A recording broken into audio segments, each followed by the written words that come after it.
Dieu peut faire en sorte qu'on vous humilie ici, parce qu'il veut vous élever là-bas. Et le jour où celui qui vous a humilié ici vous rencontre là-bas élevé, il voit que tu as un Dieu, tu as véritablement un Dieu. Vous imaginez, quelle était l'attitude de la femme de Potiphar lorsque le premier ministre, Joseph, a invité les gens à la cour? Quelle était son attitude? Regardez cette femme-là, qui sait qu'elle avait menti, qui voyait celui qui était son serviteur à la maison, en train de se tenir à côté du pharaon, ayant le pouvoir de Pharaon. Le Pharaon lui a donné le pouvoir d'action. Il a dit, il n'y aura des différences entre toi et moi que du trône. C'est-à-dire que nous avons même autorité. C'est seulement parce que moi j'ai une seule chaise et je me mets dessus. Et cette femme-là, comment elle était? Joseph qui est sorti de là humilié, puis en prison, puis de la prison jusqu'à la maison de Pharaon.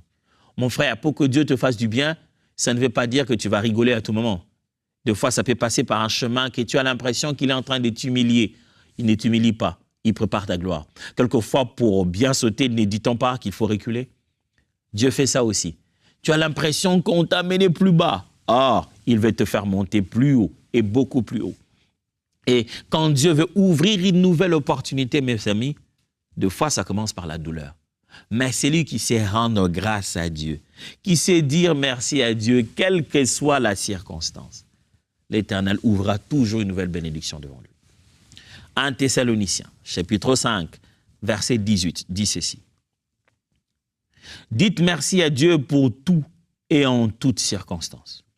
Et restez reconnaissants quoi qu'il arrive. Voilà ce que Dieu attend de vous, puisque vous appartenez à Jésus-Christ. À toutes circonstances, rendez grâce à Dieu. Celui qui rend grâce à Dieu en toutes circonstances, mes amis, le Seigneur ouvre des portes, des nouvelles portes de bénédiction.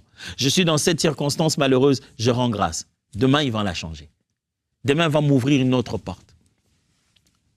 Et enfin, une des bénédictions des actions de grâce, c'est la guérison et la restauration.